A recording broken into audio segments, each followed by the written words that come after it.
will be your best possibility to maybe see that erosive pattern. So as we get closer, I recommend not taking your eyes off for too long.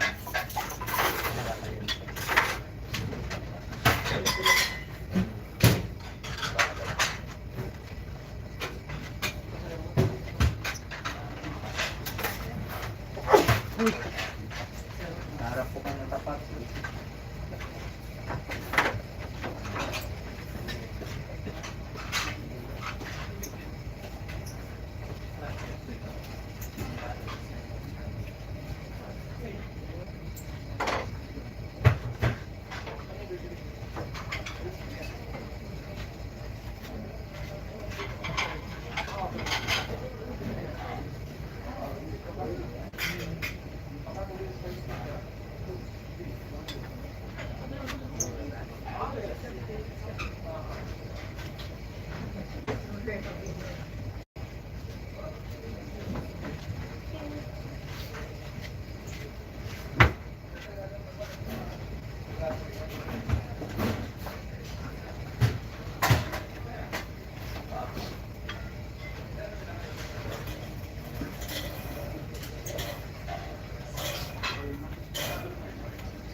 Ganda.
as we approach one of the few remaining tidewater glaciers in the park, I do want to bring your attention back to that Grand Pacific Glacier straight ahead, the glacier that carved the bay, because straight ahead, it is not the only glacier in our view. You've got that brighter ice that's very clearly a glacier. However, in front, there's this black sediment-like mass directly ahead. And that is actually a glacier. That is Ferris Glacier. Because at this point, Grand Pacific, the famed glacier that carved Glacier Bay, has receded up out of the water and receded so far up the valley that Ferris could advance and cut it off west to east. Now, you probably noticed that Ferris does not look like the pristine blue of Marjorie Glacier or the white snow of Grand Pacific Glacier. And there's kind of a combination of things that create a dirty glacier, but the main factor is how much debris they pick up. I talked about earlier how glaciers can sculpt a landscape like they did in this bay, and it's that sculpting that picks up and grinds down bedrock as they travel. The result is kind of like mixing Oreos in a milkshake, as my fellow ranger says. The more they pick up, either through grinding or even landslides, the darker that ice gets. And as well as picking it up through landslides, Ferris is also just getting a little dirtier over time. As it sits out and doesn't quite touch the ocean, it has a small beach in front of it. It's getting surface grime settling over the face, rock flour, black carbon, even volcanic ash. Since tidewaters are constantly calving off into the ocean, their faces change more frequently and dramatically, keeping them nice and clean and bright. But with Ferris, as it's slowly melting out, it is getting dusty, just like your fireplace mantle. Now, as we pull up to the face of the Marjorie Glacier and Ferris as well, my next comment is going to be my final one until I sign off, and our rangers downstairs in the Commodore Club, actually upstairs, are going to close the desk, and we're all going to join you on deck for the hour of Marjorie viewing. So start getting your coats ready, because I know I am.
tipon. Tipon.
As soon as I turn my head into the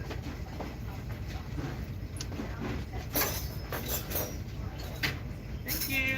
thank you, Mercy.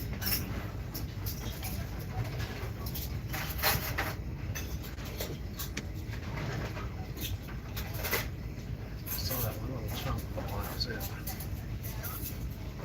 We've gotten quite lucky with our ice today that we can come up and get a nice side view of Marjorie Glacier, arguably the bay's most famous glacier for its photogenic qualities. Now, this glacier is named after French geologist and geographer Emmanuel de Marjorie, and it towers about 60 meters tall or 200 feet tall, spans just under a mile, about 0.85 miles or 1.4 kilometers wide, and it continues back into the mountains about 33 kilometers or 21 miles. So it continues beyond view.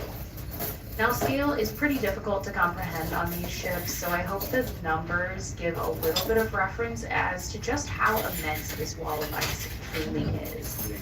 But I think to really understand its majesty, it's best experienced bundled up outside with binoculars in one hand and your camera in the other. The captain and bridge crew will keep us hovering in place for a full hour viewing, and the ship will rotate to ensure both sides get a view of the glacier. But I know for myself and my fellow rangers, we will be rotating sides with the ship to ensure we get that full hour's worth. Speaking of us rangers, we will be heading outside, so I'll be pausing my commentary for the hour, and Rangers Tom, Allison, and Audra will close the Visitor Center information desk for the duration of this viewing. So if you do have any questions or want to chat, look out for those signature ranger hats. One final note I want to give before pausing my commentary. I noticed it might seem barren, inhospitable, and a bit lifeless, but the more you look, the more life you'll see. There's birds all around, like kittiwakes and Arctic terns and gulls, and they're all calling this place home. And that means that they are already provided with everything they need to survive, including food. So please help us keep the wildlife wild and not feed any animals, especially the birds. Not only is feeding wildlife in a national park illegal, but this human food can be incredibly toxic and damaging to their bodies. So thank you for helping us keep Glacier Bay pristine for yourselves, your fellow passengers, and future generations by not feeding any of the creatures.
You're always on.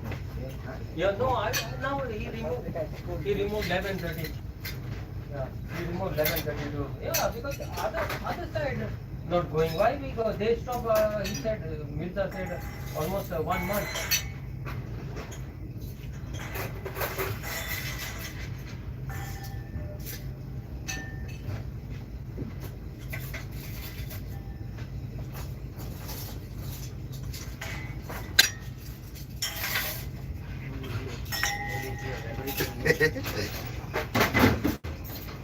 Don't laugh, you.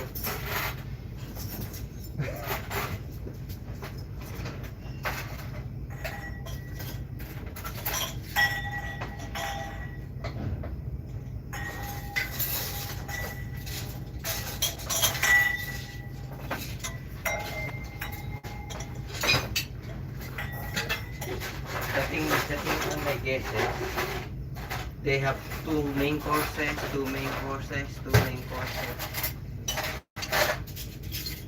Maraming pagkain.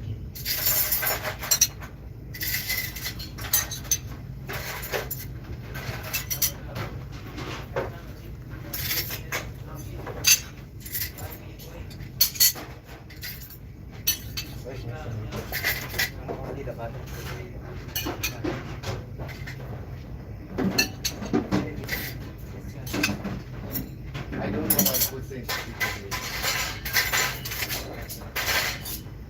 Marami pang kulang na side night, pre. Dito, di mo nakita. Marami pang kulang. Nandito. Ang palahati pa. Lagay ko dyan sa tray. Palahati pa. Wala na.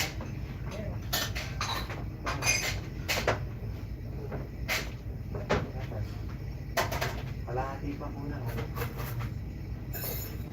Dito baba. Wala na.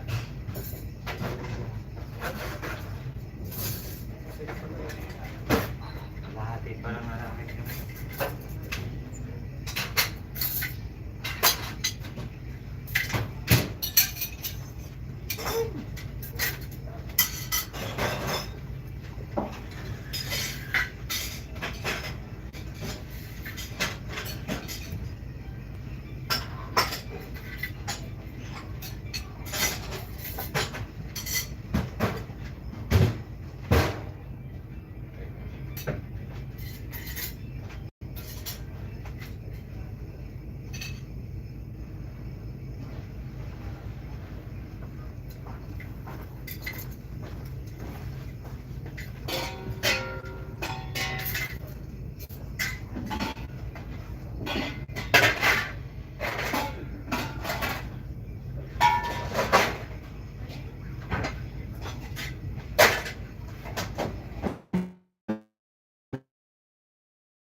Ayun.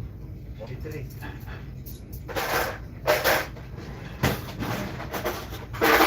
Ganda. Where?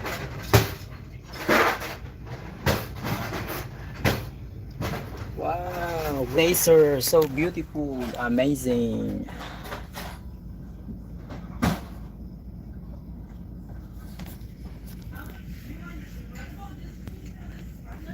Videoan ko nga muna. Ganda, sobrang ganda.